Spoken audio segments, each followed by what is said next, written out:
मिल सकती। Add upgrade program जो है उसमें आप सभी का स्वागत है।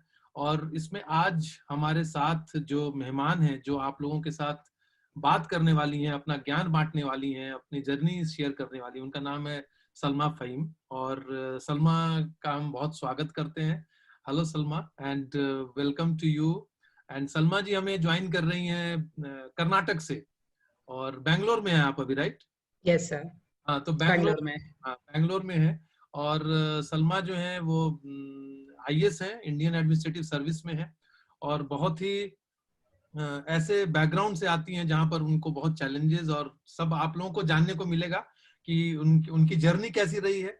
और सलमा के हस्बैंड भी आईएएस ऑफिसर हैं, बहुत सीनियर आईएएस ऑफिसर हैं, और वो भी बहुत अच्छा काम करते हैं और बहुत ही पॉपुलर आईएएस ऑफिसर हैं। तो दोनों वाइफ हस्बैंड दोनों आईएएस ऑफिसर हैं। ये बड़ा ही रेयर कॉम्बिनेशन होता है। तो सलमा का हम स्वागत करते हैं। और इनके साथ आज बात करेंगी रितिका। रितिका किरोरीमल कॉलेज जो दिल्ली विश्वविद्यालय में है, वहां पे पॉलिटिकल साइंस ऑनर्स कर रही है, राजनीति शास्त्र पढ़ रही हैं, 3rd ईयर की स्टूडेंट है। और एड जस्टिस की वॉलंटियर है, बहुत ही एक्टिव वॉलंटियर है। और एड अपग्रेड प्रोग्राम जो है वो उसको देख रही हैं, उसकी पॉइंट ऑफ कांटेक्ट है। और रितिका को मैं अब हैंड ओवर करूंगा, क्योंकि रितिका अब ये डिस्कशन को आगे ले जाने वाली है। और आप सब आज के कार्यक्रम में अच्छे से पार्टिसिपेट कीजिए। एंड हम विश्वास रखते हैं और हमें लगता है कि आगे हम इससे कई लोग आने वाले हैं और आप लोगों को सबको लाभ मिलेगा। बहुत बहुत धन्यवाद, बहुत बहुत शुक्रिया। Over to you Ritika. Thank you, sir. A very warm welcome to you, ma'am. Thank you so much for joining us on a weekend, ताकि सारे students आपकी बात सुन सके, and सारे participants को भी a very warm welcome. I hope आज का session आपके लिए बहुत fruitful हो। आज हमारे साथ IAS officer Miss Salma Fahim है। She is the managing director of Hutti Gold Mines, which is a government of Karnataka public sector undertaking. Thank you so much for joining us, ma'am. आपसे बात start करते हैं with a very small question about your journey. आप हमें अपने education और अपनी career के journey के बारे में बताइए। आपने कैसे start करा और आप कैसे IAS officer बने? जी, thank you so much, and also Ritika, thank you so much. It is an absolute pleasure मुझे यहाँ पर आप सबके साथ interact करने का एक मौका मिला है, तो इसके लिए मैं बहुत ही आभारी हूँ। एंड ये जो आप एड जस्टिस के थ्रू इतना महत्वपूर्ण काम कर रहे हैं to strengthen education system in India, तो उसको देखकर हम सबको उससे प्रेरणा मिलती है।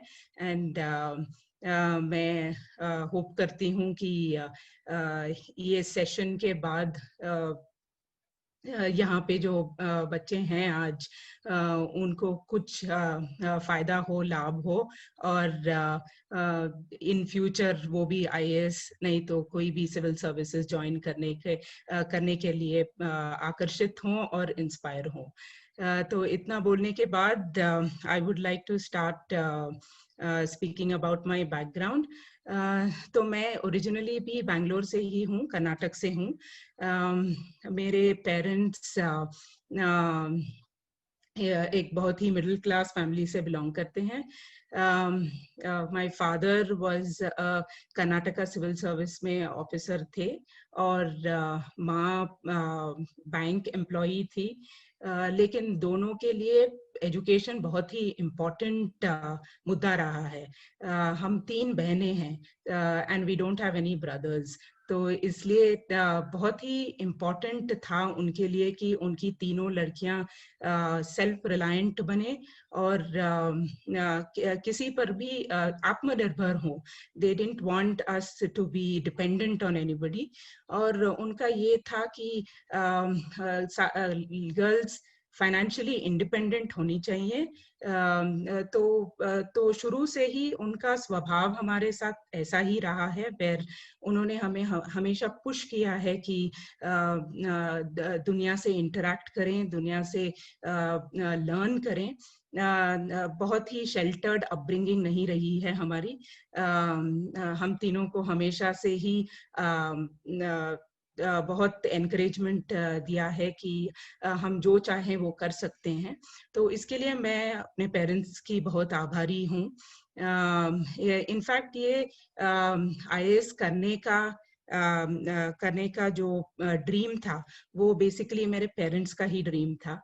10th स्टैंडर्ड से ही हमेशा से कहते आए हैं कि हमें कुछ करना चाहिए, और सिविल सर्विसेज एक ऐसी कैरियर एक ऐसा कैरियर है और एक ऐसा प्रोफेशन है जहां आप हमेशा टॉप में रहते हैं।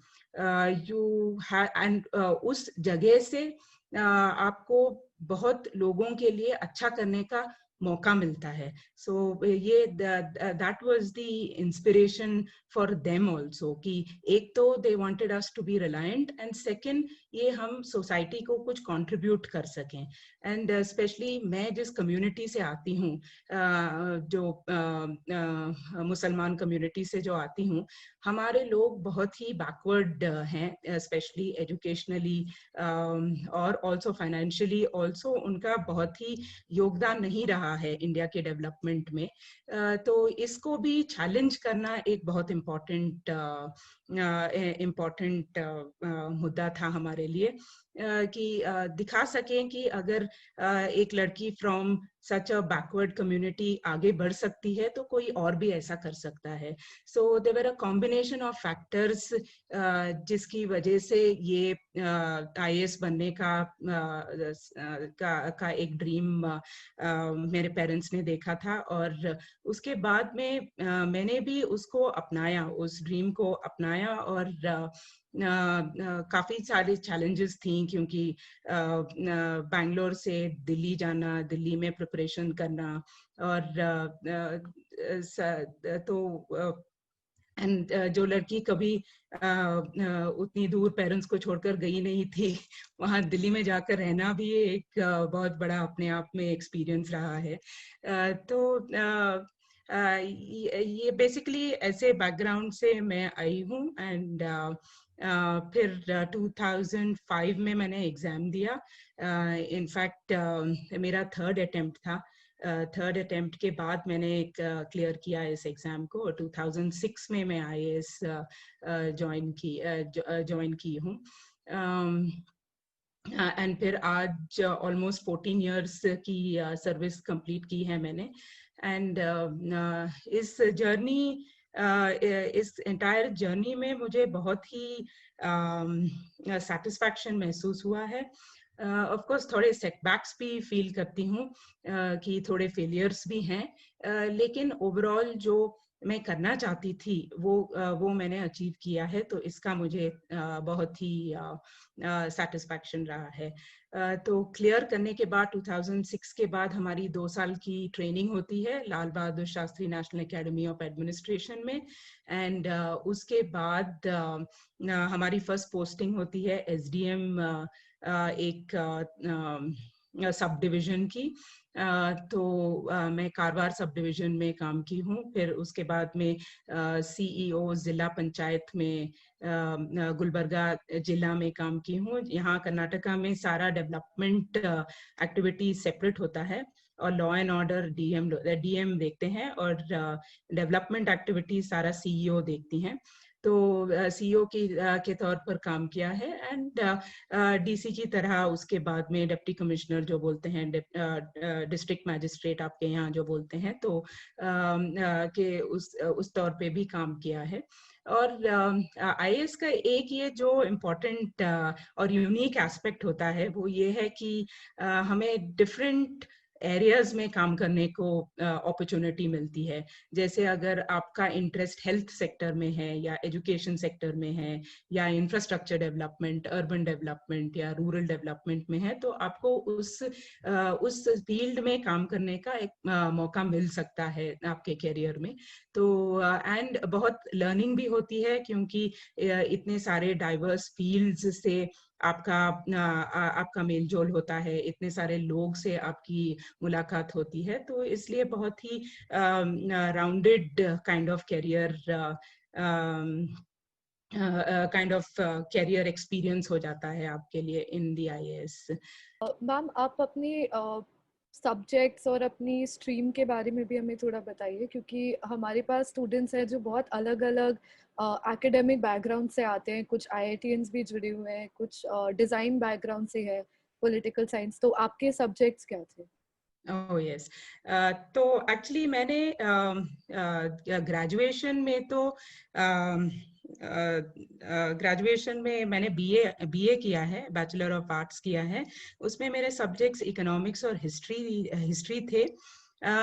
लेकिन मैंने जब सिविल सर्विसेज की परीक्षा दी, मेरे सब्जेक्ट्स मैंने सोशियोलॉजी और पब्लिक एडमिनिस्ट्रेशन चूज किया था। तो ऐसा नहीं है कि आपका जो एकेडमिक बैकग्राउंड है तो आप वही सब्जेक्ट्स चूज करें। तो या आपका सिलेक्शन 2-3 चीजों पर निर्भर होना चाहिए। एक तो आपका इंटरेस्ट उस सब्जेक्ट में, क्योंकि आपको ऑलमोस्ट 2 साल तक उस सब्जेक्ट को पढ़ना पड़ेगा और उस पर तैयारी करनी पड़ेगी। तो इसलिए unless and until you enjoy that subject, आपको सस्टेन करना बहुत मुश्किल हो जाएगा। तो इसलिए आप वो सब्जेक्ट चूज कीजिए जिसमें आपका इंटरेस्ट हो। एंड सेकेंड ये है कि थोड़े लोग स्कोरिंग पैटर्न भी देखते हैं कि उस सब्जेक्ट में पिछले सालों में कितने लोग ने पास किया है, तो वो थोड़ा वो भी देखना अच्छा रहेगा, क्योंकि जैसे if you are choosing between से हिस्ट्री एंड ज्योग्राफी, ऐसे में लोग उस टाइम कहा करते थे कि probably geography will be better and more scoring compared to history. तो ऐसा actually these kind of what do you call it, these kind of factors also influence people in selecting the subject. तो ये भी आप आपके mind में रख सकते हैं। एंड ऑल्सो आप प्रीवियस ईयर्स के क्वेश्चन पेपर्स को भी एक बार बहुत डिटेल में देखिए, क्योंकि तब आपको आइडिया लगेगा कि उसमें कितना डेप्थ में जाना पड़ता है एंड उस सब्जेक्ट से आपको क्या वाइब्स आ रही हैं, are you feeling comfortable and positive with it. तो ये 3-4 फैक्टर्स आप कंसिडर करने के बाद आप सिलेक्शन कीजिए।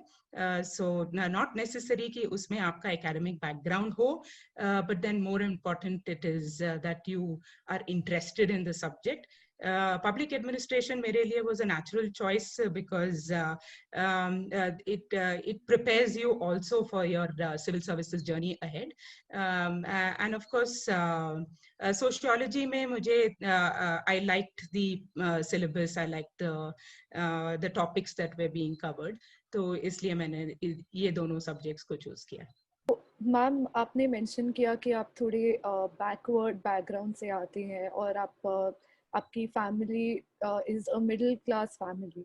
सो यहाँ पे भी बहुत सारे स्टूडेंट्स हैं जो बिहार के बहुत बैकवर्ड एरिया से आते हैं और उनके पास नहीं वो रिसोर्सेज हैं जो कोचिंग लेने के लिए ज़रूरी होते हैं या रिसोर्स मटेरियल खरीदने के लिए ज़रूरी होते हैं। तो आप उनको क्या एडवाइस देना चाहेंगी प्रेपरेशन के लिए? ओके, तो मेरा ये मानना रहा है कि कोचिंग की ज़रूरत, इस एग्ज़ाम प्रिपरेशन में कोचिंग की ज़रूरत मैंडेटरी नहीं है। यानी कि ऐसा नहीं है कि अगर आप कोचिंग अफोर्ड ना कर पाएं तो आप ये एग्जाम क्लियर नहीं कर सकते, तो ऐसा नहीं है। तो इतना कहने के बाद मैं ये भी ऐड करना चाहती हूँ कि there are lot of scholarships that are offered, जैसे गवर्नमेंट में भी बिहार का तो पता नहीं, लेकिन कर्नाटका गवर्नमेंट से ये कोचिंग के लिए सपोर्ट करने के लिए फाइनेंशियल सपोर्ट एक्सटेंड किया जाता है, तो आप वो ऑप्शंस को भी एक्सप्लोर कर सकती हैं। एंड प्रोबेबली एड जस्टिस के through Sanjay sir can also find out ways and means through which this kind of financial support can be extended to the students. लेकिन ये मेनली ये एग्जाम का ये है कि आपको सेल्फ स्टडी करना पड़ता है, एंड ईच पर्सन का स्टडीइंग मोड बहुत अलग अलग रहता है, तो आपको कोचिंग की जरूरत सिर्फ इतने हद तक जरूरत पड़ेगी जहां आपका एक फाउंडेशन बन सके। तो फाउंडेशन बनाने के लिए कोचिंग अगर ना ले पाए तो you can talk and interact with students who have cleared the exam, जो recently clear किए हैं, तो उनसे आप बात कर सकते हैं to understand what exactly the exam is about. तो ये एक जरिया हो सकता है। एंड ऑफ कोर्स आज के जमाने में तो इंटरनेट की फैसिलिटी भी काफी सक्सेसफुल कैंडिडेट्स ने यूटिलाइज की है, तो इसका लेकिन डिसिप्लिन्ड मैनर में इंटरनेट का यूज भी किया जा सकता है। तो डोंट फील कि अगर कोचिंग अफोर्ड नहीं कर सकते हैं तो ये एग्जाम नहीं क्लियर हो पाएगा।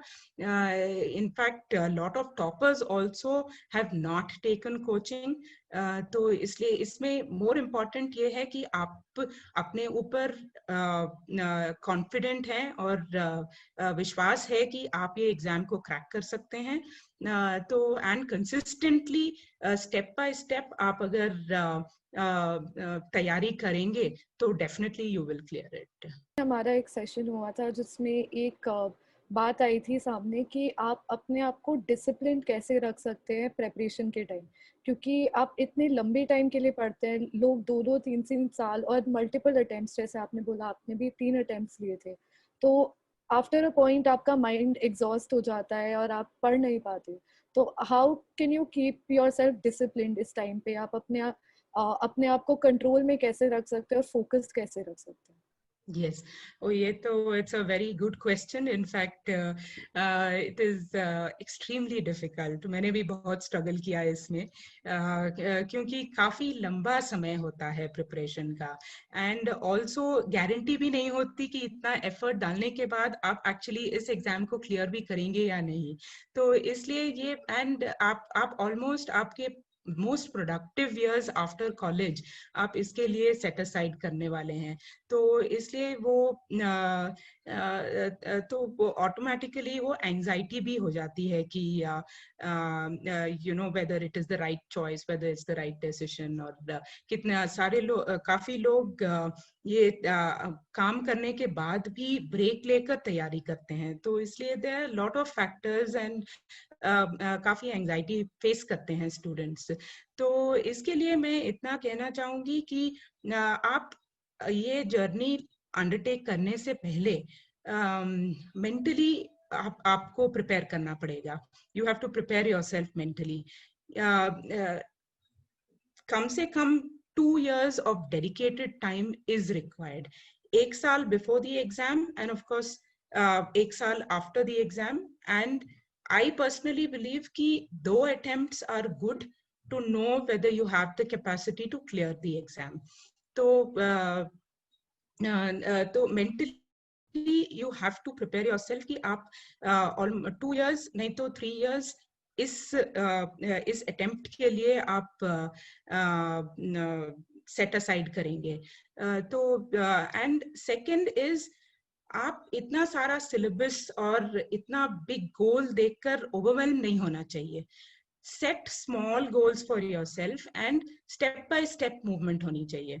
सो इनफैक्ट मेरा ये स्ट्रैटेजी रहा है कि फुल सिलेबस को देखकर, सिलेबस को इनफैक्ट ईच मंथ आप कितना कवर करेंगे उसका you will have to probably break it down into very systematically कि आप क्या cover करेंगे एक महीने में. So that makes it very tangible. आपको at the end of 1 month ये satisfaction होगा कि अच्छा मैंने तो इतना cover कर लिया है. So you will know कि एक substantial progress की आपको आप पीछे देखेंगे तो you feel कि एक substantial progress किया है आपने.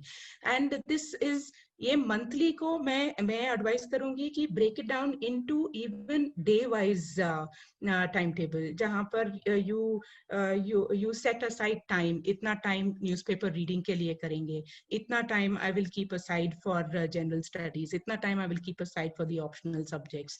तो इसलिए have one kind of a routine and उस रूटीन को आप फॉलो कीजिए. And one more thing is आप ऐसा नहीं है कि you have to study 12-15 hours throughout.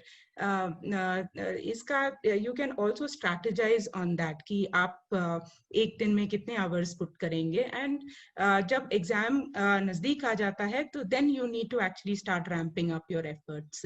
तो planning is very important. Hard work and smart work both are important in this journey. तो and continuously अपने आप को assess करते रहिए, especially when you are preparing for your prelims. You make sure कि every week आप एक test लें and time yourself and do it and see your progress. तो जब आप progress को भी measure करते रहेंगे तो then you actually feel much more confident about where you are headed towards. So this is one way. And of course it is very important कि आप एक support network भी बनाएं अपने लिए.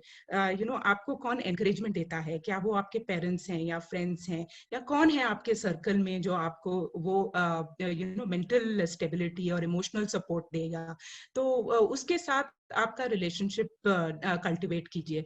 दैट रोल मेरे लिए मेरी माँ ने किया था. So every day I would go for walks with her. I would discuss it. दो उनको कितना समझ आता है वो तो नहीं पता, लेकिन she was an important part of my day. And उनके साथ वो शेयर करना and उनकी तरफ से encouragement मिलना was very very important for me to sustain for such a long time. So yes, discipline yourself, break down the tasks, and secondly also find a support network. अच्छा, support network आप अगर person नहीं find कर सकते, if you don't find anybody who can give you that kind of a support, तो you can look towards an activity. जैसे योगा कर सकते हैं आप, it gives you a lot of mental peace. Set aside some time every day की, नहीं तो exercise is very important, build that into your routine. नहीं तो walks, कुछ भी, something that will relax you in the day, that it should be part of the routine. So these two things I think will really go a long way in this journey. तो ma'am Yashwant ने एक सवाल पूछा है chat box में कि what are the major components we are required to crack the mains examination. तो हम एग्जाम्स के बारे में अगर स्पेसिफिकली बात करें तो प्रीलिम्स और मेंस दोनों एग्जाम्स में क्या मेजर चीजें होती है जिस पे फोकस करना चाहिए, क्योंकि yesterday we were discussing that syllabus is everything under the sun. सारी चीजें आप पढ़ लो वो भी आपके लिए इनफ नहीं होंगी. तो किन मेजर चीजों पे आपको फोकस करना चाहिए इन एग्जाम्स के पॉइंट ऑफ व्यू से? या तो first of all it is very good कि Yashwant is thinking in actually such a granular detail. तो IAS के लिए वही जरूरत होती है कि you get down to details. The devil is actually in the details. तो क्या है कि when you are taking your prelims exam, prelims में यही चाहिए होगा कि you need to actually remember very small details and very small facts. तो इसलिए आपका focus should be very broad and intense. So in fact prelims is more difficult in one sense than the mains, and why I say that is I will tell you in a short while. Prelims में ये होता है कि first of all there is so much to study, and उसमें भी again you need to drill down into details of each thing. One good way to strategize is कि आप जो आपके अराउंड हो रही हैं चीजें, जो what is happening current affairs में या इंडियन इकोनॉमी में या in the sports world, anything, जो भी आप न्यूज में पढ़ते हैं उस पर your attention should be there, क्योंकि that is where the questions will come from. And तो एक साल में जब आप पढ़ाई कर रहे हैं, so whatever is happening during that time, you should keep your eyes and ears open. So that is one big indicator as to what questions will come. So this is what I would suggest for the prelims. लेकिन जब mains में आते हैं, mains में अभी pattern I think is that they have some 7 papers that they have to right, if I'm right, and then दो optional एक optional subject and उसमें 2 पेपर्स कुछ हैं. I not very sure about the pattern. It's लेकिन mains के लिए आपका focus should be on writing. तो आप जब पढ़ते हैं कुछ भी, you should sit down and practice your writing skills. Like for example, and writing skills में भी like for example, आप एक editorial page पढ़ेंगे, तो उस editorial page पढ़ने के बाद you need to write at least 1 paragraph जो support जो उस point of view को support करे और एक point of view जो उसको oppose करे. तो यानी कि आपकी critical एनालिसिस एबिलिटी डेवलप करनी चाहिए, because most of the time आपके मेंस एग्जाम में आपके क्वेश्चंस भी वही बोलेंगे, क्रिटिकली एग्जामिन या क्रिटिकली एनालाइज दिस. तो इसलिए इट इज इम्पोर्टेंट कि आप आपके राइटिंग स्किल्स पर जब फोकस करें, and also you need to be able to not just the fact but be able to analyse what that particular topic is. And I would also suggest कि आप जो writing करेंगे, find somebody who can go through that writing and give you suggestions. अगर आपका कोई mentor है जो who can do this for you, that will be very helpful. Ma'am, हमने एग्जाम्स के बारे में बात करी, पर अब हम इंटरव्यू के बारे में अगर बात करें, क्योंकि बहुत लोगों को इंटरव्यू से बहुत डर लगता है. आप पढ़ाई तो कर लो, पर आपको जब बोलना और आपके पर्सनालिटी को टेस्ट करने की बात आती है तो लोग डर जाते हैं. Even if they are very confident about the exams, interview तक आते आते सबकी हालत थोड़ी स्केयर, दे फील स्केर्ड. तो हम इंटरव्यू के लिए प्रिपेयर करने के लिए क्या कर सकते हैं? आप कितना अपने हॉबीज और एक्स्ट्रा करिकुलर पे फोकस करें, कितना आप अपने फैक्चुअल नॉलेज पे फोकस करें, तो what is the key to the interview? Okay. तो this again is a good question. आपने जैसे कहा कि लोगों को इंटरव्यू से डर लगता है, which is actually very true, क्योंकि हमें उसका एक्सपीरियंस नहीं होता है, तो we don't know what to expect. तो इसके लिए there are 2-3 things that we can do. एक तो इंटरव्यू के पहले आपका रिजल्ट आने के बाद और इंटरव्यू के बीच में I think you get almost 1 month if I'm right. तो उस महीने में you attend mock interviews. They are very important. काफी सारे कोचिंग इंस्टीट्यूट्स होती हैं तो who will give you this training for free as well. तो क्योंकि आप ऑलमोस्ट मेंस का इतना बड़ा पड़ाव आप क्रॉस करके इंटरव्यू स्टेज पर पहुंचे हैं, तो lot of people are ready to help you at that stage. तो इसलिए आप मॉक इंटरव्यूज अटेंड करना is very important. And next is, और आपको राइटिंग की प्रैक्टिस भी हो जाती है when you attend these mock interviews. Second is आपका जो application form होता है, तो आपके questions are mainly based on that application form. तो आप जैसे आपके हॉबीज के बारे में मेंशन किए हैं, तो there will definitely be some kind of a question on that.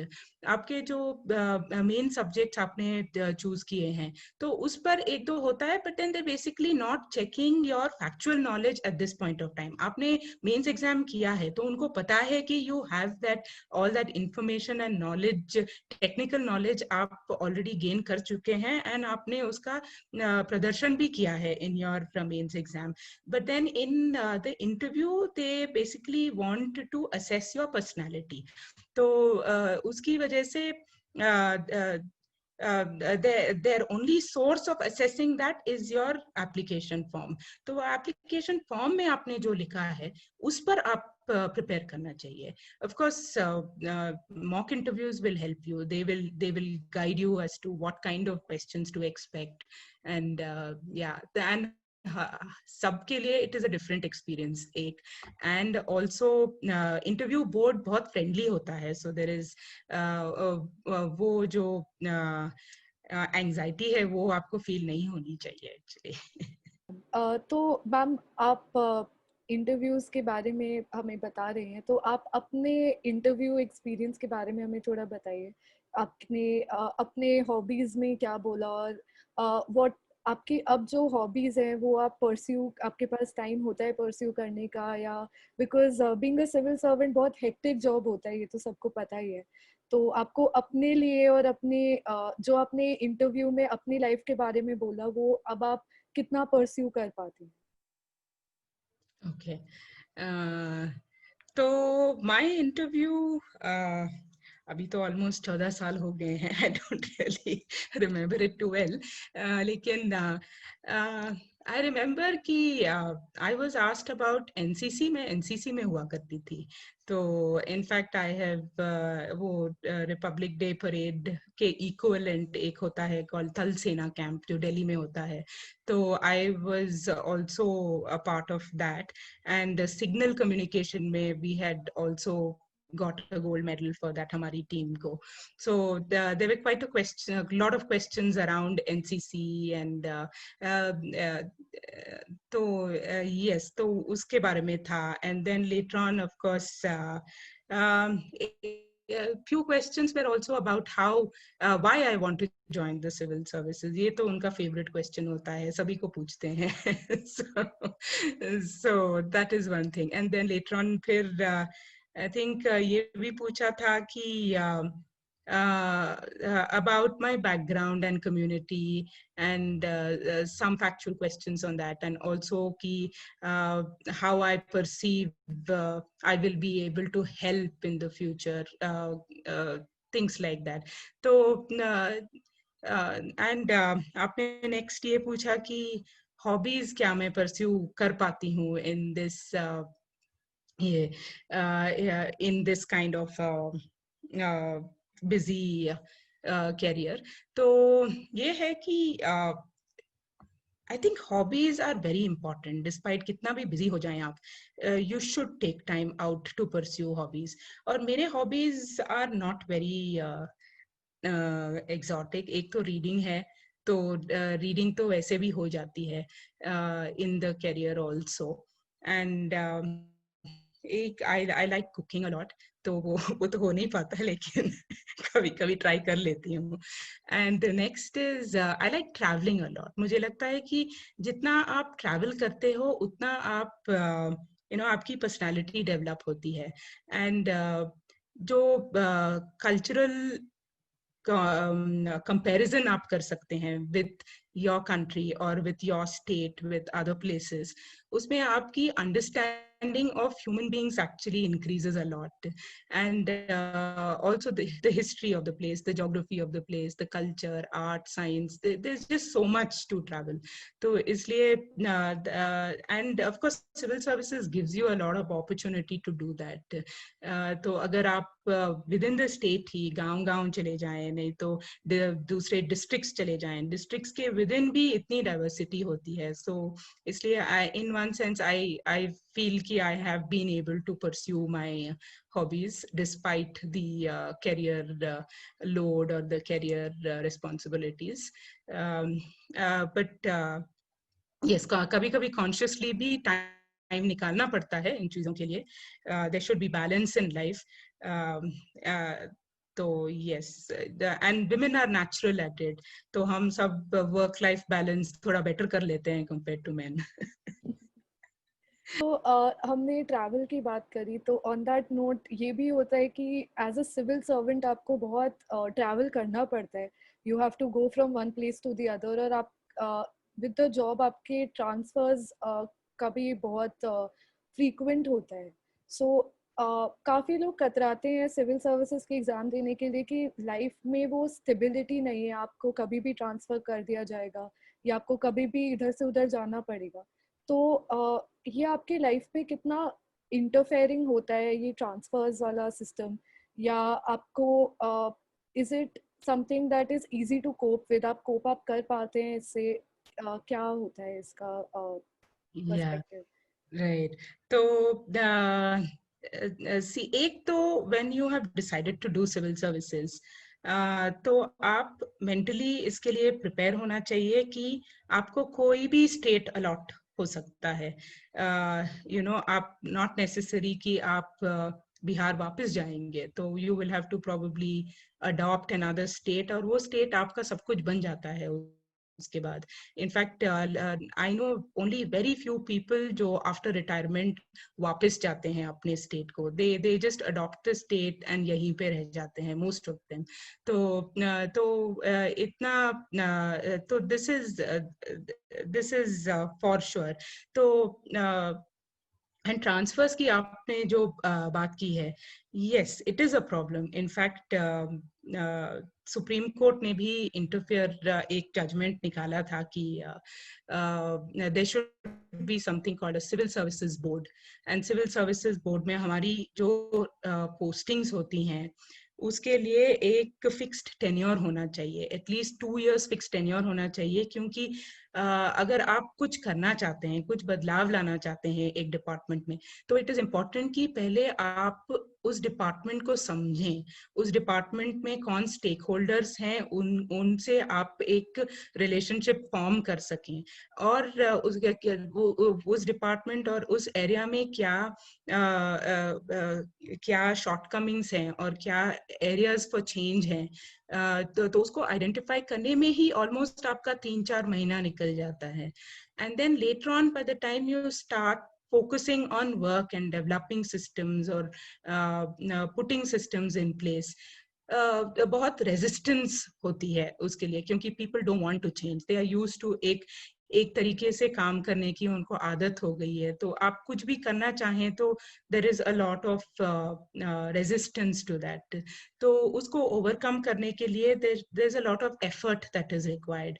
तो इस सब के लिए टाइम लगता है. एंड अगर if an officer is transferred before that, तो एक सॉर्ट ऑफ एक डीमोटिवेशन हो जाता है. यू फील कि यू नो आपने इतना एफर्ट इसमें लगाया है, एंड आपके इतने गुड इंटेंशंस के बावजूद people are unable to actually see कि आप ये क्यों करना चाहते हैं. तो उसमें थोड़ा डिमोटिवेशन होता है.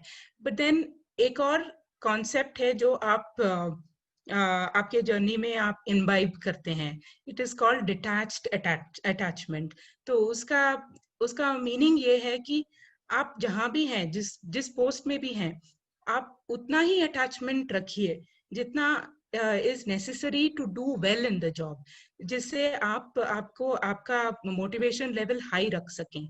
तो उसके अलावा यू शुड डिस्टेंस योरसेल्फ कि अगर आप यहाँ से मूव किए जाते हैं तो you should be ready to pack up your bags and leave from here. तो I have always practiced that कि कोई भी पोस्ट से इतना अटैचमेंट ना हो जाए, और जो बोलते हैं कि ये बहुत लुक्रेटिव पोस्ट है और ये बहुत सॉट आफ्टर पोस्ट है, तो I have never wanted to ask for those kind of posts or ask for postings in general. तो ये this is basically a personal it's a personal commitment to myself कि अगर कभी भी I have been asked by the government has transferred me, then I will move out. इसमें yes of course बहुत ही disturbance होता है, क्योंकि especially when you're moving from one district to another, या even from one department to another, it is a stressful time. लेकिन service itself is like that. You in your 30 years की जो minimum career होती है, you would have at least seen about 15 transfers if you are lucky. 2 साल in each place, and of course that's the ideal. लेकिन उसके अलावा also you keep seeing people like Ashok Khemka and all of them who have been transferred almost 40-50 times in the course of their careers. So it's a part of the civil services. One thing is ma'am कि after you pursue your civil services, कई लोग होते हैं जो अपने under graduation के बाद ही exam के लिए रेडी करते हैं. कुछ लोग होते हैं जिनको लगता है कि पोस्ट ग्रेजुएशन करने के बाद करना चाहिए. तो अकॉर्डिंग टू यू कोई सही या गलत टाइम होता है क्या एग्जाम्स के लिए, एग्जाम्स देने का? Okay, so I think ये question is very personal कि आप इसको कैसे अप्रोच करेंगे. Like for example, for example in my case, मुझे clarity थी कि I want to do this and I was not ready to wait, gain work experience and then do it. तो इसलिए I went ahead with it immediately after my graduation. लेकिन having some kind of a private sector work experience also is a good thing. In fact, एक तौर से also एक comparison भी हो जाता है क्योंकि एक private sector में काम करना और public sector में काम करना there is a world of a difference. तो इसलिए अगर आपको वो experience रहा है तो you will be able to better adapt to public service क्योंकि आप difference देख सकते हैं and maybe in those years उतना एक्सपीरियंस होने के बाद भी आप अगर सिविल सर्विस की परीक्षा देना चाहते हैं तो it is important, it is उतनी क्लैरिटी आपके माइंड में आ चुकी है कि you want to take this up. तो there is no correct answer to this. It depends on person to person, depends on how much time they want to dedicate. उस time में जो important है, maybe that is what you should focus on. Sanjay sir mentioned that आपने अभी Kennedy School में अपना you started studying. तो service के बाद आपको कितना टाइम मिलता है टू फोकस ऑन एकेडमिक्स? आप कितना पढ़ पाते हैं? और सर्विस के बाद इज इट फीजिबल, आपके लिए पॉसिबल होता है क्या to go back to study? अच्छा, ओके. तो हमारे करियर में जनरली फर्स्ट 10-15 years आप फील्ड में काम करते हैं, which is more about program implementation, जहाँ schemes होती हैं and your entire attention is on उसको कैसे implement कर सकें, and that is when you also have a lot of direct interaction with the public and उस समय great बहुत ही satisfaction भी होती है because you can see the effect of your contributions. उसके बाद में you change into a more of a policy implementation kind of role जब आप secretariat वापस चले जाते हैं and you are posted in the state capital from and just work between different departments. तो ये policy implementation stage में आते हैं आप. तो what happens is ये जब transition होता है, it is a good time to take a sabbatical and focus on again bettering your skills and knowledge. So government में they give this opportunity to take up studies in between. तो आप ये sabbatical ले सकते हैं and you can apply to universities.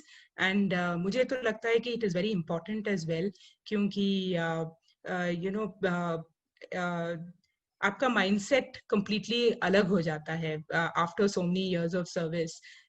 तो उसको break देकर and then after that also learn certain skills. जैसे आप Kennedy School में मैंने जो सब्जेक्ट्स लिए हैं तो वो सब्जेक्ट्स जैसे लीडरशिप हो गया या नेगोशिएशन स्किल्स हो गया, सो इसको एक्चुअली एक टाइम रिवाइज करके फिर वापस वर्क प्लेस में जाना is very useful.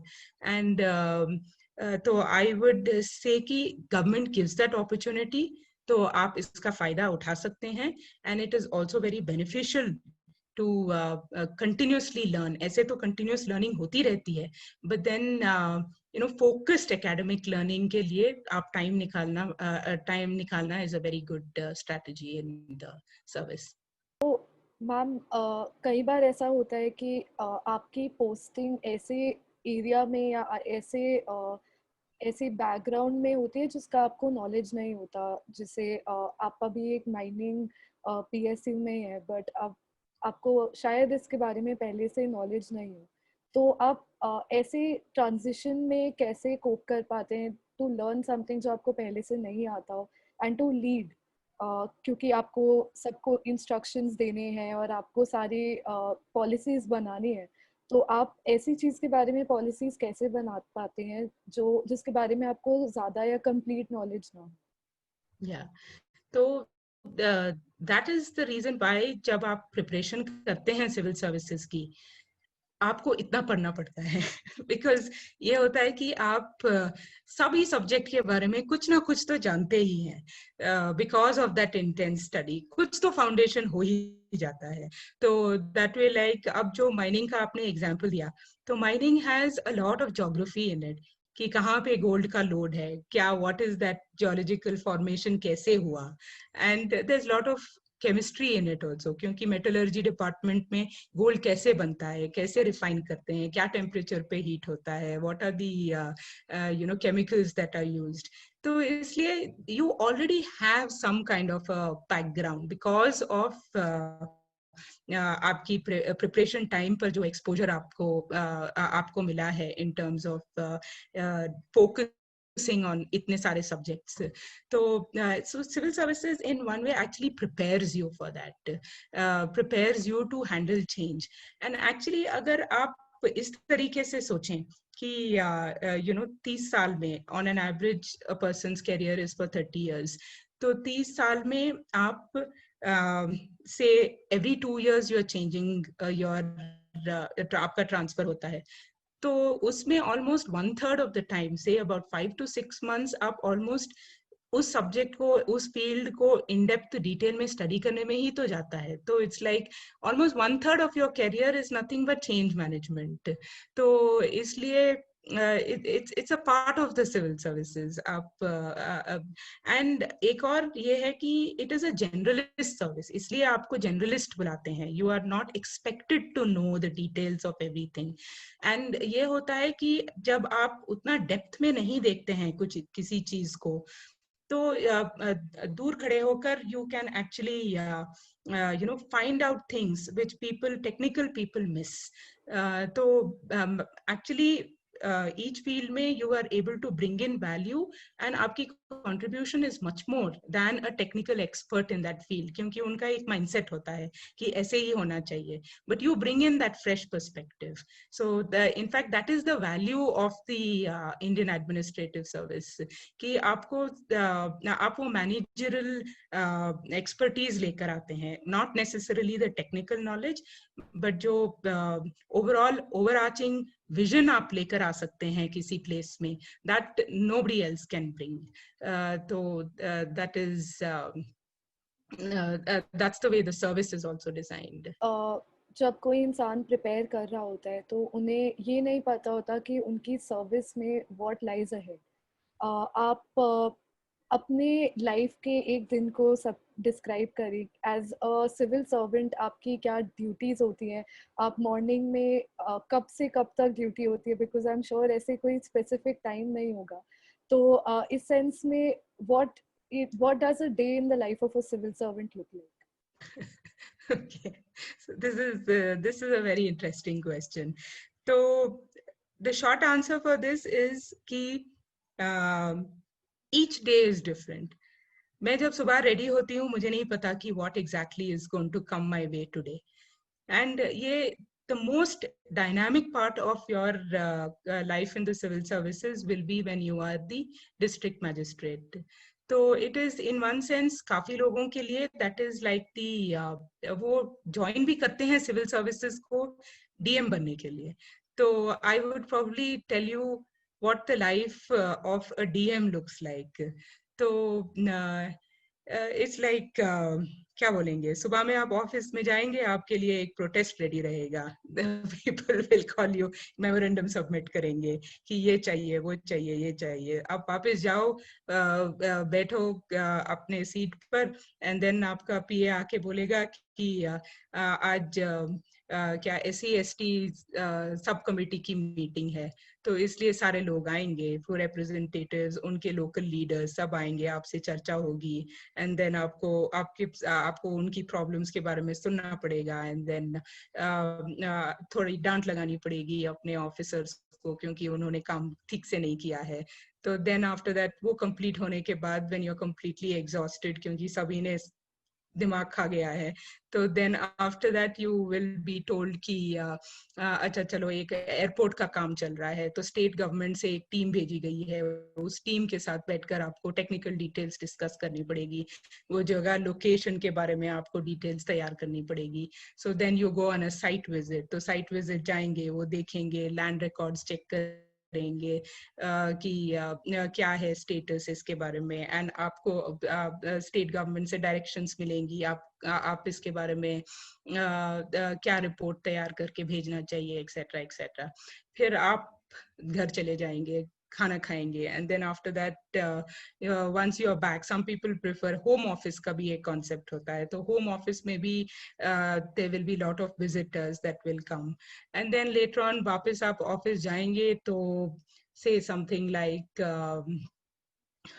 what can come up so it's like a never ending day, and then आपके लिए इतनी files waiting रहेंगी, so you have to clear those files, क्योंकि each file पर it is a decision on some kind of a financial benefit to somebody, नहीं तो it will be a decision on इस department की कौन सी subsidy किसको देनी चाहिए, एक्सेट्रा एक्सेट्रा एक्सेट्रा, तो वो होगा। एंड देन आफ्टर दैट एक इलेक्टेड रिप्रेजेंटेटिव्स आते रहेंगे आपकी ऑफिस में, तो वहाँ का एक लोकल एमएलए आएगा आपसे मिलने के लिए उसकी कंप्लेंट्स के साथ, तो एंड देन उसके बाद में हो सकता है कि जिला पंचायत के जो रिप्रेजेंटेटिव्स हैं वो आएंगे आपको बताने के लिए कि सीईओ की कंप्लेंट करने के लिए, कहेंगे कि ये काम सैंक्शन नहीं हो रहा है, इसका पैसा रिलीज नहीं हो रहा है, कि इस आदमी को प्लीज आउट ऑफ टर्न इस लिस्ट में जमा कर दें, तो एक्सेट्रा एक्सेट्रा। तो काफी सारी चैलेंजेस आएंगी jeer you will require a lot of negotiation skills. थोड़े टाइम पर यू विल से कि हाँ हाँ कर देंगे, देखेंगे, एक्सेट्रा एक्सेट्रा। तो ऐसे मैनेज करना पड़ेगा at times, but at times you will have to tell them very sternly कि नहीं ये नहीं हो सकता, because there are certain rules and regulations जिसको आप जिसको आप पार नहीं कर सकते, so you will have to probably negotiate that. So and then after that there will be some very genuine people who will want to come and meet you with their complaints, जो कोई middleman नहीं होता है उनके लिए, they will want to आकर almost they would have probably tried to get in touch with you for days together, तो वो आएंगे आपसे मिलने के लिए। So that is how a day looks like. Very eventful. And I would actually want to extend an opportunity of taking somebody to office with me. अगर आप बैंगलोर में आएंगे कभी, any of the aspirants to come and spend one day with me in office, तो आपको और अच्छा idea मिलेगा कि एक्चुअली क्या होता है the life of a civil servant. Definitely, अगर यहाँ पे कोई है जो बैंगलोर से है या जा सकते हैं तो please do visit ma'am in her office once. So ma'am, we are getting a lot of questions related to preparation because civil service aspirant के mind में primary चीज constantly इसकी prepare कैसे करें. So Akshay, Sandeep, Shubham chat box में पूछ रहे हैं कि अपने कॉलेज इयर्स को आप कैसे यूटिलाइज करें टू मेक श्योर कि आप प्रेपरेशन भी कर रहे हो पर आप अपनी पर्सनालिटी डेवलपमेंट और अपने करियर बैकअप ऑप्शन को भी स्टेबल रखें, क्योंकि अगर आप क्लियर नहीं कर पाए यूपीएससी के एग्जाम तो आपके पास एक ऑल्टरनेट करियर होना चाहिए जिसके लिए आपको अपने एकेडमिक्स पे भी फोकस करना चाहिए. तो एज अ स्टूडेंट आप अपने कॉलेज इयर्स को कैसे यूटिलाइज कर सकते हैं best for all these things? या सो स्टूडेंट इयर्स में आई वुड सजेस्ट कि आप रेगुलरली न्यूज़पेपर्स पढ़ें, एटलीस्ट 1 or 2 मैगजीन्स पढ़ें. एक may be a political magazine and one may be an economic focused magazine. तो इतना काफी होता है during your college. Of course, personality development के लिए you should participate in a lot of extracurricular activities. अगर आपकी strength debating में है तो वो कीजिए. अगर you enjoy playing cricket, then play cricket. तो during your academic years, I would suggest कि only focus on being aware कि क्या चल रहा है दुनिया में, and that best way to know what is happening in the world is your newspaper and probably 1 or 2 magazines. लेकिन once you start your preparation, then you should be more focused and know कि आप क्या achieve करने वाले हैं, etc etc. तो इतना काफी होता है during your college. And second, आपने पूछा कि what was the second thing, Ritika? Can you repeat that? Backup career options. Backup career, yes. तो इसके बारे में what I would suggest is always have a plan B. Determination होना चाहिए कि you will clear the exam. Confident होना चाहिए कि you will clear the exam. And it should be coupled with hard work and consistent work and smart work. लेकिन इतना despite ideal जो आप preparation कर सकते हैं, उतना करने के बाद भी there is an element of luck in this exam. It may be, say, just a 5% contributor. लेकिन we have seen there are lot of smart people who don't clear the exam, and there may be some people whom you will see and they think कि इसने कैसे clear कर लिया type. तो इसलिए there is definitely an element of luck that is there in the exam. So it is always good to have a plan B. तो अगर आप इंजीनियरिंग पढ़ाई कर रहे हैं तो you obviously have a backup कि आप इंजीनियरिंग फील्ड में कुछ ना कुछ करेंगे in the future. But then the problem comes when people are actually have just done a basic humanities degree, जैसे just a BA or just a BSc kind of a thing. तो उनके लिए I would suggest कि अगर आप parallelly एक correspondence के through या कुछ, if you can do a master's degree along with studies, you can pick up those subjects which are also relevant to civil services. वो एक strategy हो सकती है. So by the time you have spent 2 years preparing, आप also एक postgraduate degree भी आपके हाथ में होगी. So there will be some option to do things in future. And आज के ज़माने में also plan B could be in terms of working in, say, non-profit sector, या also probably starting your own venture. Startup का तो बहुत आजकल ये चल रहा है. But then it's important that you think through कि इतना करने के बाद, in case I don't clear, what exactly are my options. And ये plan B होने की वजह से आप थोड़ा relax भी होंगे. You will not pressurize yourself so much.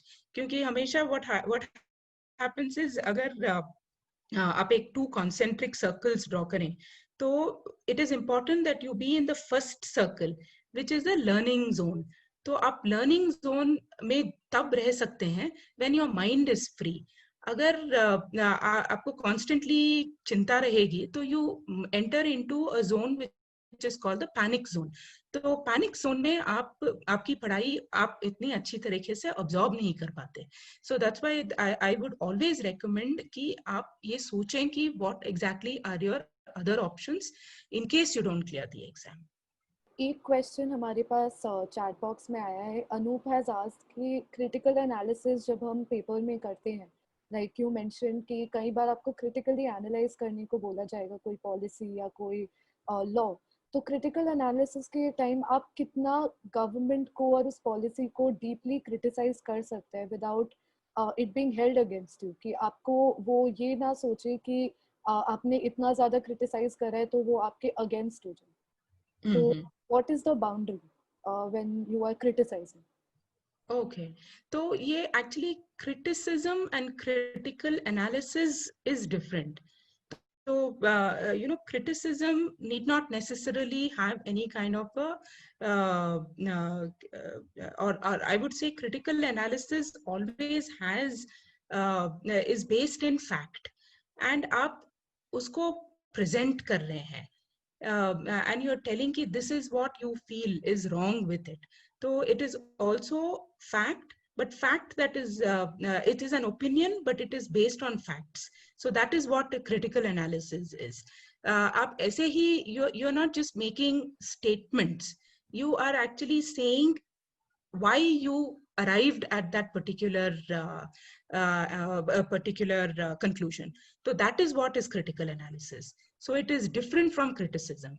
And आप एक दो articles को लेकर आप अगर जब लिखना शुरू करेंगे तो you will realize what I'm actually trying to tell you.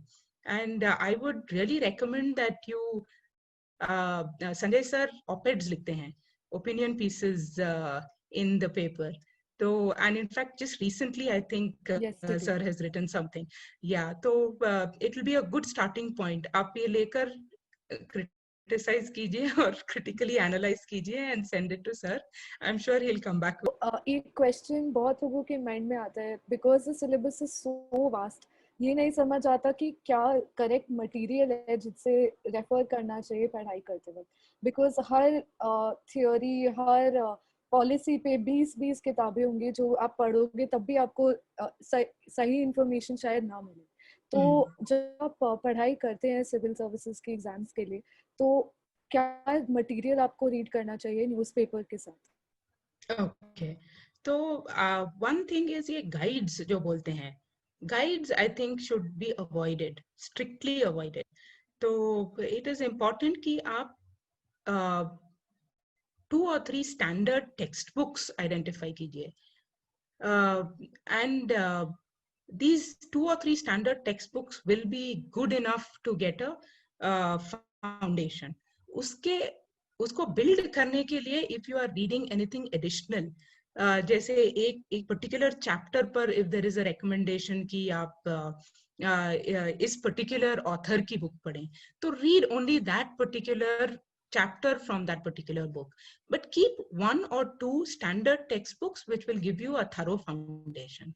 And then after that it's impossible to read 15-16 books. And so I would just suggest ki 1-2 good books, master it, and then build on those topics jahan they have been repetitively questions being asked. So that's the reason why 10 years ke past 10 years ke question papers aap analyze kijiye, you will be able to see at least 40% of what chapters have been repeated every year will definitely come this year as well. तो आपका almost 40 to 50% of the paper आपको पहले ही पता होगा कि what subjects are going to be asked or what chapters or what topics are going to be asked. Another 50% is what is happening around you, what has been current about it. तो उसके बारे में there will definitely be something that will come. And I firmly believe that that is the way question papers are set, where 50% is past question papers के analysis से you will know what is important, and another 50% is plain general knowledge about that subject that people that is in the news. Additional to all the preparation, एक कई बार ऐसा होता है कि आप बहुत ज़्यादा intense preparation के टाइम पे you lose sight of what is important. आप भूल जाते हैं कि आप किस गोल के लिए पढ़ रहे हैं to be a good officer. तो what are some things जो mind में रखनी चाहिए while preparing कि क्या skills ज़्यादा important है than just theoretical knowledge?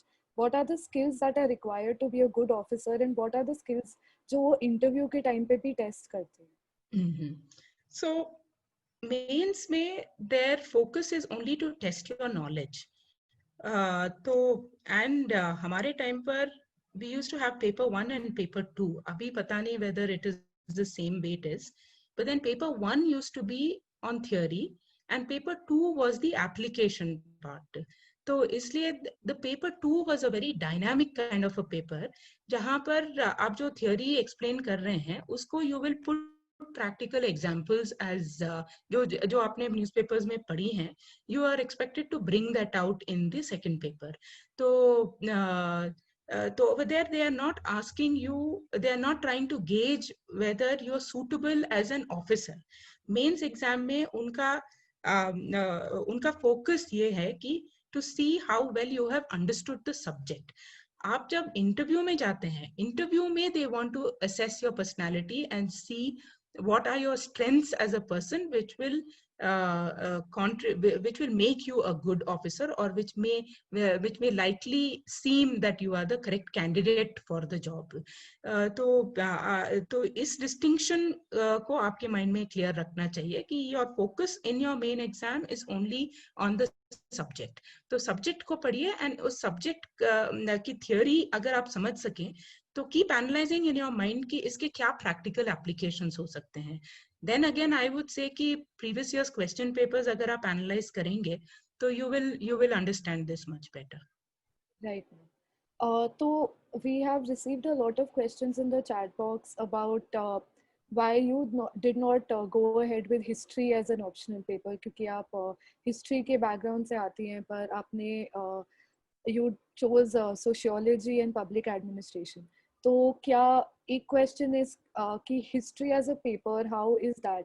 And second question is कि आप अपनी जो आप जिस डिग्री को परस्यू कर रहे हैं वो अगर आप वही सब्जेक्ट चूज करते हैं तो आपको कितना बेनिफिट होता है? Okay. तो एक तो why I did not choose history was ऐसा कोई specific answer और reason नहीं है. It is just that I thought it is too vast. And more than that, मैंने जब इसमें किया था, डिग्री में किया था, I did not क्या उसको बोलते हैं, I did not enjoy reading too much of history. So of course I like the modern history part of it, but medieval and ancient history मुझे लगा कि is just too much to absorb. So it was just a personal choice why I chose public administration and not history. तो ऐसा नहीं है कि people should not take history. History, I have seen a lot of people who have taken history and cleared. So don't think I'm discouraging anybody from taking history. That was one. And next, आपने what was your next question, Ritika? कि आप जो degree pursue कर रहे हैं. Yes. Okay. Yes.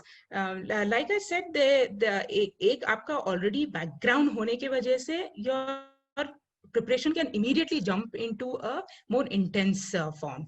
So you will actually save a lot of time. If you enjoy that subject and you already have a background, please take it. And so if you're taking up an entirely new subject, then एक तो आपको foundation बनाने में ही time लगेगा. So that is the reason why it is always good to take something that you have already taken. But then if you feel कि that is not something that you really want to study in depth, then there are other options that you can explore. So like I said, कि it is okay. There are people who also change the subject during their second attempt and third attempt. It's just about how much you are able to grasp the subject and talk about it or write about it. Right. So, ma'am, one thing that we discussed, हमने कल के session में discuss किया था, वो है candidate का psychological analysis जो इंटरव्यू बोर्ड करती है. Miss Sinha was our expert yesterday and she mentioned that आपको पता भी नहीं चलता आपका साइकोलॉजिकल एनालिसिस वो कब कर लेते हैं. तो ऐसा क्या होता है जो इंटरव्यू बोर्ड आपसे पूछती है जिसका आप कोई प्रिपरेशन नहीं कर सकते, पर वो आपकी पर्सनालिटी और आपके माइंडसेट को टेस्ट करने के लिए होता है. तो ऐसे कुछ क्वेश्चंस आपसे क्या ऐसा क्वेश्चन पूछा गया था, आप उसके बारे में थोड़ा बात करें. या हमेशा हमें बोला जाता है कि there is one person in the interview board जहाँ 5 people होते हैं. एक person is a psychologist and उसका काम यही होता है कि वो बैठकर आपको observe करें. And that is what we have heard generally कि one person is there who does this kind of an assessment of you in the interview panel. So I think what they are observing is a lot of non-verbal cues. Yeah, more than आप क्या बोल रहे हैं, they want to see how confidently you are talking. आपकी body language क्या बता रही है, तो आपका eye contact हो पा रहा है या नहीं हो पा रहा है, आप fidgety हैं या आप confidently बैठे हुए हैं. So I think these are important pointers जो वो बैठकर assess करते हैं, जिससे आपके बारे में उनको बहुत पता चलता है. So the fact check and the जो आपका आपकी personality assess कर रहे हैं, तो I think they've divided into those two things. One is verbally जो आप बोल रहे हैं, and second is the non-verbal cues. आप क्या वाइब्स भेज रहे हैं? Are you after एक 5 मिनट के बाद आप calm down हुए हैं या नहीं? Or are you still alert? Are you still anxious? Or yeah. So I think it's the non-verbal thing that they actually measure. Right. So other than the factual knowledge, आपको interview के time पे भी बहुत ज़्यादा confidence के साथ रहना है, क्योंकि I think as an officer आपको बहुत ऐसी सिचुएशंस में भी प्लेस करते हैं जहाँ आप अपना कॉन्फिडेंस लूज कर जाए. तो interview is suppose to be for that. So एक क्वेश्चन गगनदीप ने चैट में पूछा है कि कई ऐसे लोग होते हैं जो आपके लिए जब आप प्रिपेयर कर रहे हैं they don't mean well for you, आपको डिस्करेज करते हैं बहुत ऐसे लोग, क्योंकि बहुत कंपटीशन है स्पेशली बिहार में जहाँ बहुत लोग यूपीएससी की प्रिपरेशन करते हैं. तो आप कैसे मैनेज करें कि आप खुद अपने कंपटीशन से डिस्करेज ना हो, बिकॉज लाखों स्टूडेंट हर साल यूपीएससी की एग्जाम देते हैं. तो how should you manage your own ground कि आप अपना कॉन्फिडेंस और अपना आत्मविश्वास ना खोए इस प्रोसेस में. Okay. Yes, this is very important actually. तो मेरे लिए what used to happen was when I was staying in Delhi, मैं ये हमदर्द कोचिंग सेंटर में कोचिंग ली हूँ for about I think 5-6 months. तो my father used to write letters to me. I still have transcripts of those letters. जिसमें he used to write a lot of motivational quotes के साथ telling कि ये तुम कर सकती हो ये and there will be people who will want you to fail, लेकिन you don't get distracted by these things and keep your focus. तो वो letters used to motivate me a lot. लेकिन आप ये कर सकते हैं कि see, it is important to collaborate, and I understand कि competition बहुत होता है and not everybody means well for you. तो and अगर आप आपके self को completely isolate भी कर लेते हैं, then also it will be difficult for you to move ahead in this. तो इसके लिए it is important that आप आपके self को self motivate कर पाएं. It is important कि that motivation is intrinsic rather than looking for it from outside. And keep an open mind. मेरा तो ये मेरा हमेशा मानना रहा है कि knowledge शेयर करने से आपकी knowledge कम नहीं हो जाती. You know, lot of people try to keep things to themselves कि उन्हें लगता है कि वो मैंने इसको ये बता दिया तो probably he'll know it more than me. तो वो that's a very narrow way of thinking. तो knowledge share करने से knowledge हमेशा बढ़ती है. So don't worry about people who don't mean well. आपका competition आपके साथ ही होना चाहिए. How are you going to better yourself? Like I said, अगर आपका timetable हो तो you know कि you are making progress. आप आपके self को assess कीजिए rather than assessing yourself against somebody else. Keep yourself as your own standard of assessment. I know it is easier said than done. जब आप prepare कर रहे होते हैं कि it's more difficult to actually follow what I'm trying to say. लेकिन build it into your personality. Right. So कई बार ऐसा भी होता है मैम कि कोई आर्ट्स बैकग्राउंड का स्टूडेंट कोई टोटली डिफरेंट सब्जेक्ट चूज करना चाहता है क्योंकि उनको लगता है ये ज़्यादा स्कोरिंग है. सपोज मैथमेटिक्स, बिकॉज मैथ्स में the correct answer is the correct answer. So जो थियोरेटिकल पार्ट होता है वो तो उनको आता है, पर वो चाहते हैं कि बहुत टेक्निकल सब्जेक्ट वो चूज करें ताकि करेक्ट आंसर्स वो अचीव कर पाए.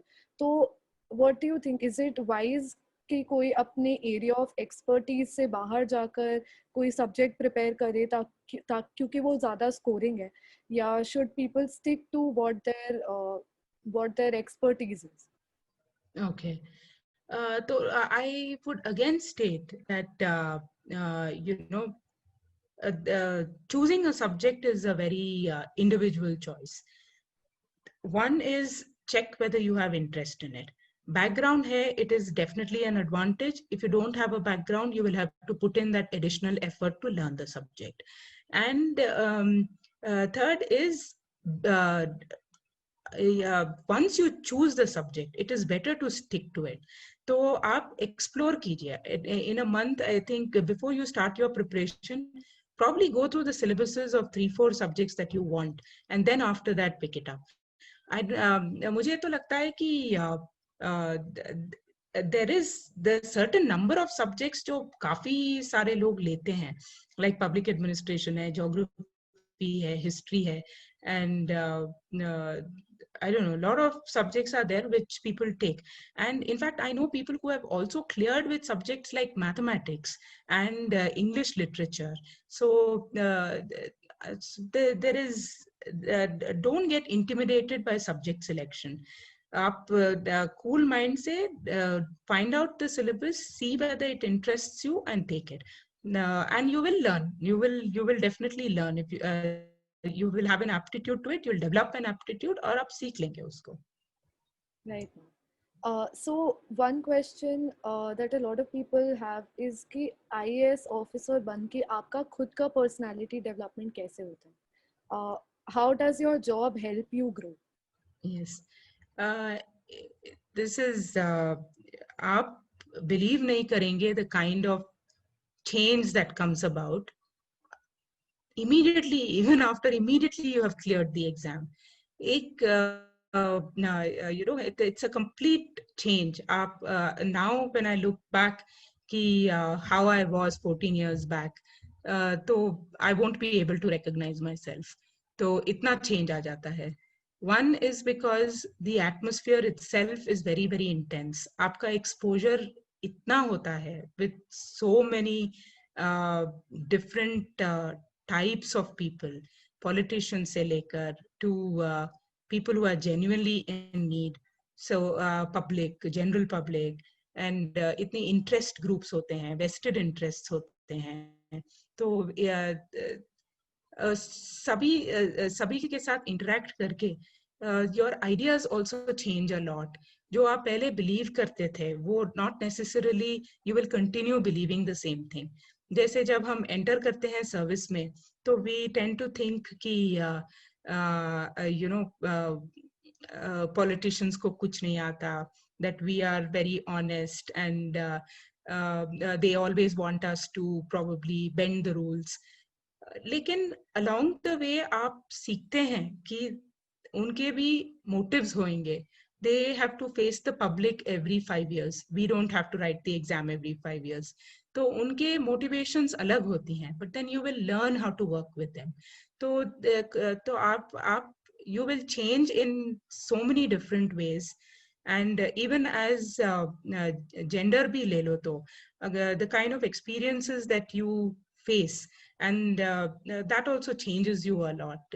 So it completely, and it changes for the better. In fact, क्योंकि ऐसे लगता है कि you know much more about human suffering. You know much more about what motivates people, or कौन क्या करना चाहता है किस वजह से. तो it makes you go very deep into people's minds. So it changes you a lot. It's an interesting journey. It's something to experience. Ma'am, एक सवाल उन लोगों के लिए जिन्होंने मल्टीपल अटेम्प्ट्स दे दिए हैं या जो मल्टीपल अटेम्प्ट्स देंगे, पर अलोंग द वे उनको रियलाइज होता है कि सिविल सर्विसेज की एग्जाम वो शायद नहीं क्लियर कर पाए जितने भी अटेम्प्ट्स वो दे. तो पर they have a passion for policy, उनको पॉलिसी सेक्टर में जाना है. And civil services is the most open one, सबके लिए ओपन होता है, सबको अपॉर्चुनिटी मिलती है. पर अगर आप एग्जाम क्लियर नहीं कर पाए, तो क्या अपॉर्चुनिटीज होती हैं इस सेक्टर में जो कोई इंसान ऑप्ट कर सकता है अगर उनकी एग्जाम क्लियर नहीं होता? Oh yes, of course. Civil services as a service, agar dekho, so this is not the only way to serve the people. Uh, uh, Even क्या उसको बोलते हैं, जैसे this platform itself, Ed Justice का platform itself is service. It is doing something which ideally government को करना चाहिए था. Government should have actually strengthened the public schools and given this kind of a support to students. But तो जो gaps नहीं हैं, the gaps that are there, जो उस gap को fill करने के लिए there are a lot of other people, and that's where you will fit in, if not the civil services. तो ऐसे मत सोचिए कि this is the only way you can serve the people, or this is the only opportunity for you to enter into the policy domain. There are a lot of opportunities, and keep your mind open. Non-profit में भी काफी सारे opportunities open up होंगी, तो that way don't worry about it. I would say कि give it your best. कभी कभी तो लोग 7 attempts भी देते हैं. 7 I understand is the minimum for general category, and a lot of people have cleared as well in their 7th attempt. I have seen that also.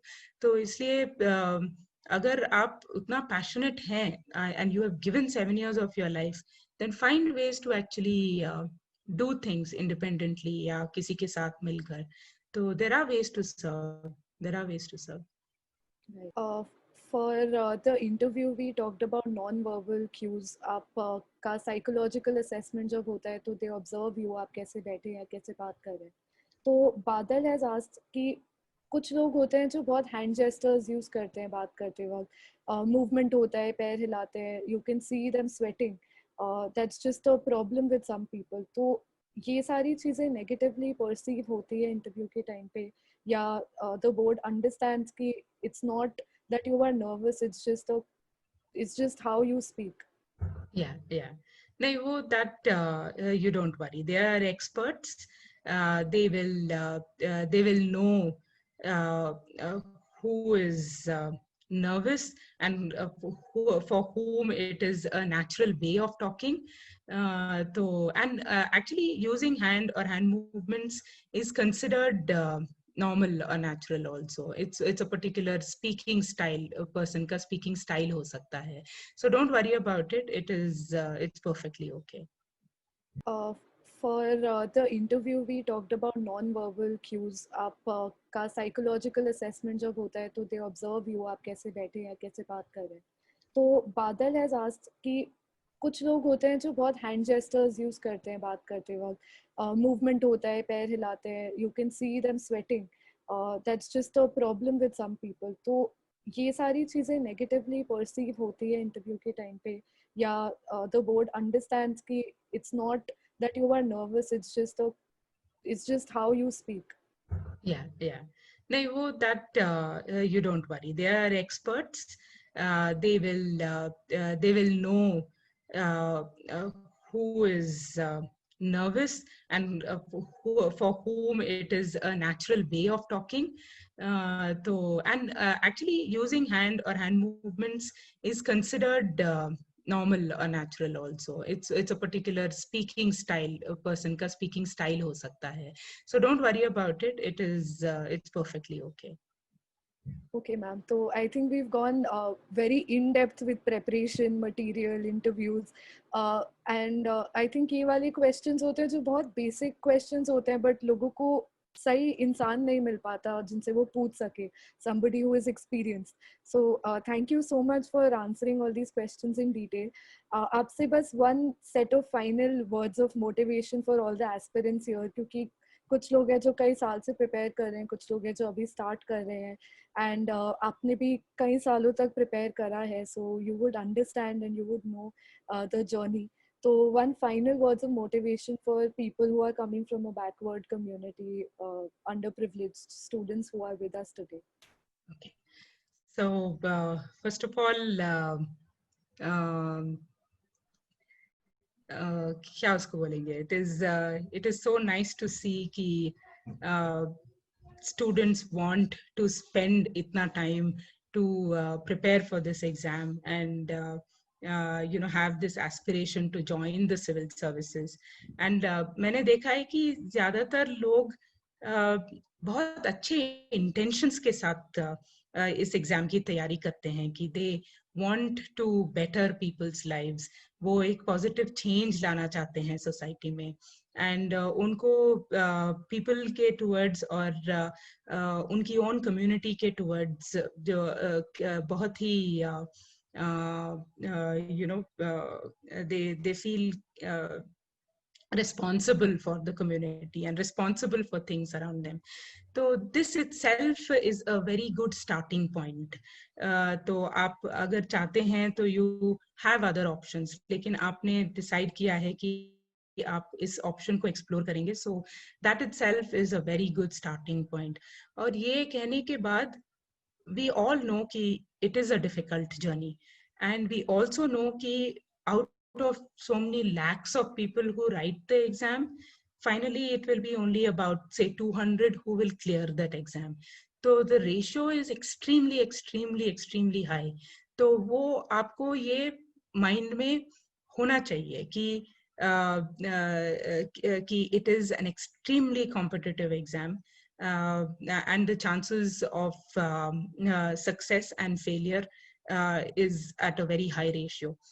इतना कहने के बाद I would say कि this exam gives you that unique platform जहाँ everybody is on an equal plane in terms of fairness of the process. कितने जगह पर ये होता है कि there is question उसके entry process पर या उसके fairness या transparency पर questions उठती हैं. वैसा situation नहीं है because UPSC has maintained that integrity.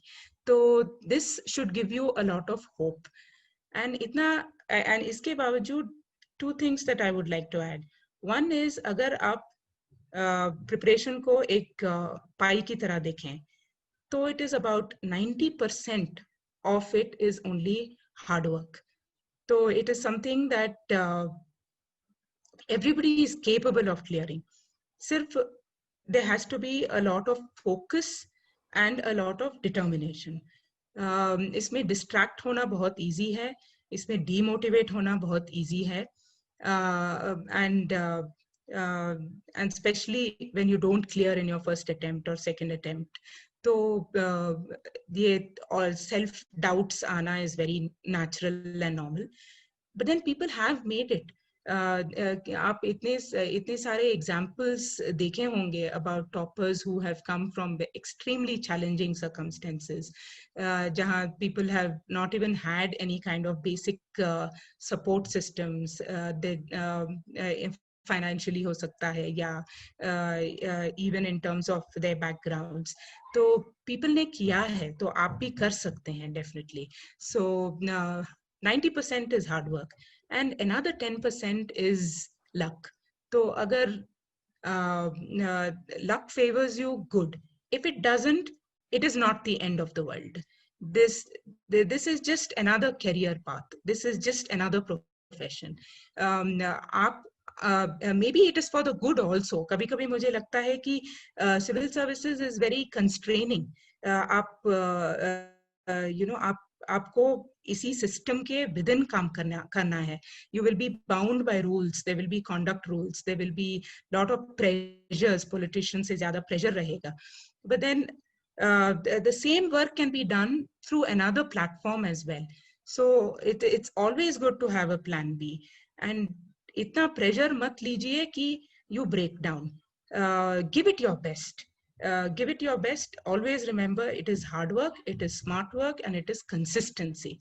You have decided कि इतना time आप set out करेंगे इसके लिए अपनी जिंदगी में, तो keep that time and give it your best. नहीं होता है, fine, it is not for me.